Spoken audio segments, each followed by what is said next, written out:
Want to reduce background data usage for apps inside your secure folder?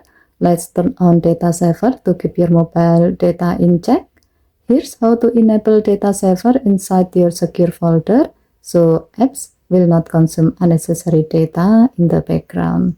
To do so, go to the app screen, tap the secure folder, enter your screen lock or biometric authentication, tap the three dot, then tap setting, tap more setting, tap data usage, tap data saver, and then tap turn on now.